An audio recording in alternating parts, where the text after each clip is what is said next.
The Ease of Releasing, Buddha's teaching on non-holding. I began to notice how often I was trying to control what could not be held. The more I tried, the tighter life felt. That was the moment something in me started to soften. The weight you didn't name. For a long time, you did not realize how tired you were. Not the kind of tired that sleep fixes, but a deeper exhaustion that lived in the background of every day. It came from holding yourself in place, from shaping each word, each reaction, each expression so that nothing might fall out of alignment. The effort was subtle, almost invisible, yet it never stopped. You were always slightly leaning forward, listening for approval, adjusting to remain safe. The Buddha once observed how the mind strains when it believes it must become something in order to be allowed to rest. You can feel that strain now, in the tightness of your chest, in the way attention rarely settles. Even in silence, something inside keeps performing. The body may sit still, but the mind is still standing on stage. When you notice this without judgment, a small pause appears, and in that pause, something loosens. The performance of being acceptable. You begin to see how often you are not simply present, but presenting. A softer voice here, a smile there, a quick agreement to keep the ground steady. This shaping became so familiar it felt like identity itself. But the Buddha's way of seeing does not ask who you are, it asks how you are holding. When you look closely, you see how validation became a kind of nourishment. Praise steadied you. Disapproval threatened you. And so the nervous system stayed alert, scanning, adjusting, preparing. Even kindness carried a trace of fear, the fear of being misunderstood, rejected, or left. Seeing this clearly is not condemnation, it is relief. The moment you recognize the pattern, it begins to lose its grip. The Buddha taught that suffering eases when it is understood, not when it is fought. When effort becomes clean. Peace does not come from arranging the world, but from releasing the hands that grasp it. As you stop reaching for approval, something unexpected happens. You do not become careless or cold. You become honest. Words slow. Listening deepens. Silence stops feeling dangerous. Without the need to be liked, attention returns to the moment. The Buddha's path is not about removing effort, but about aligning it. Right effort feels clean because it is not trying to prove anything. You still act, still care, still respond, but the strain is gone. The breath moves without interruption. Kindness rises without strategy. This is not withdrawal, it is arrival. The objects that asked for you. As the inner performance softens, another weight reveals itself. Possessions begin to speak, not loudly, but persistently. Each object asks for attention, maintenance, worry, decision. What once promised comfort now quietly demands energy. The Buddha noticed how ownership binds the mind, not because objects are bad, but because attachment multiplies responsibility. When you begin to release what no longer serves, something opens. Space returns. Time softens. The mind grows quiet in ways you had forgotten were possible. Simplicity does not reduce life. It returns it. The relief of less. With fewer things pulling at your attention, care becomes easier. What remains can be held fully, without rush or resentment. You notice how noise had been draining you more than effort ever did. And in that reduction, presence deepens. The Buddha spoke of freedom as lightness, not the lightness of escape, but of non-burdening. The body moves differently now. The mind rests more often. You begin to sense how much of your exhaustion came from carrying what you never needed. Letting go feels less like loss and more like returning home.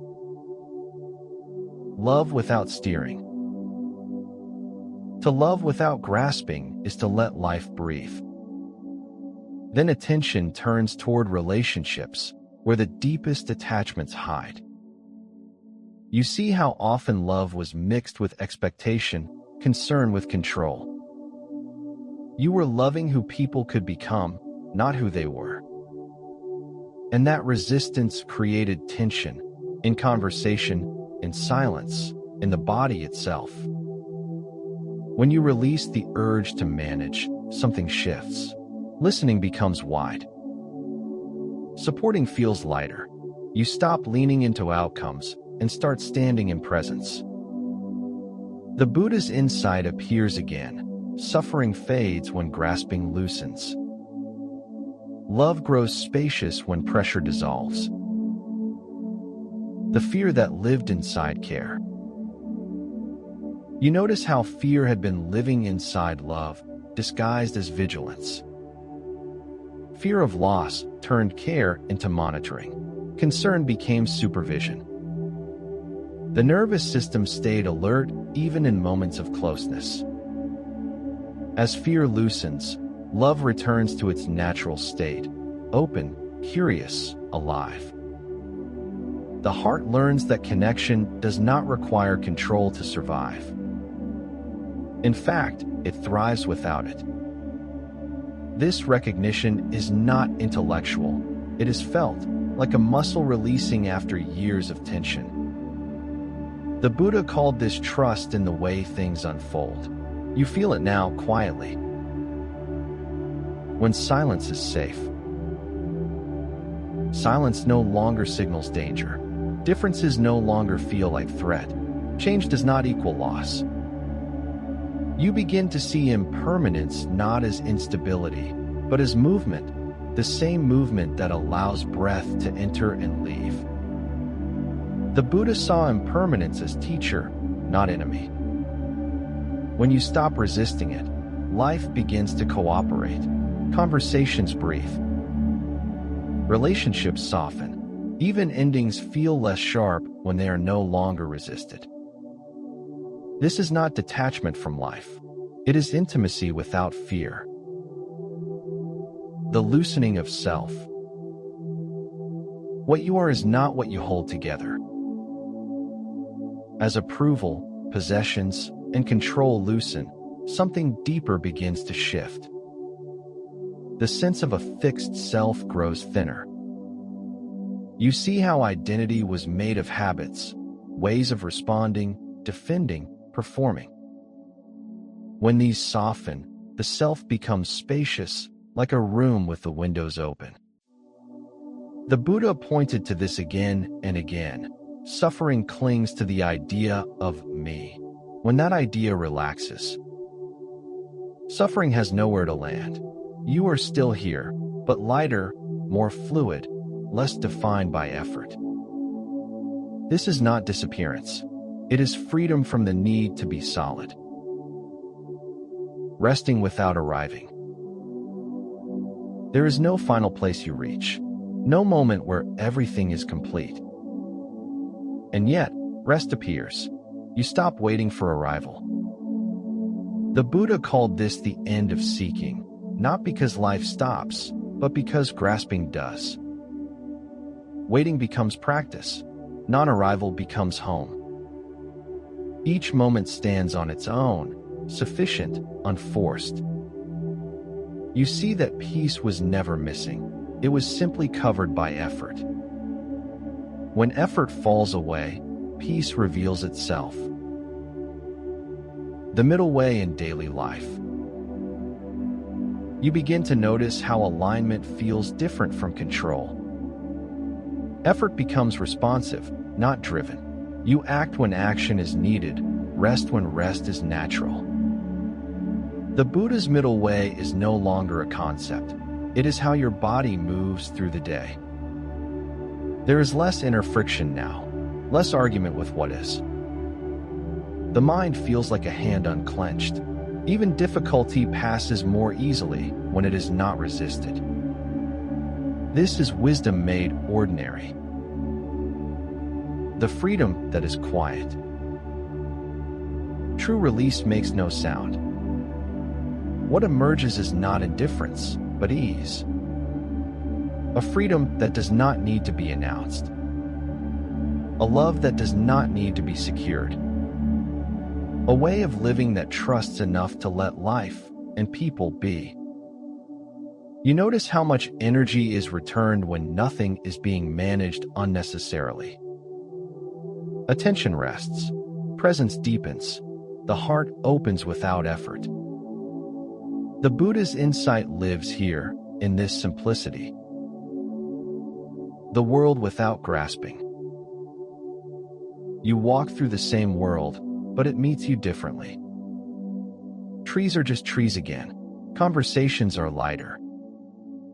Even problems feel workable because they are no longer personal. You respond rather than react. You listen rather than defend. The Buddha taught that freedom is not changing the world, but changing how the world is held.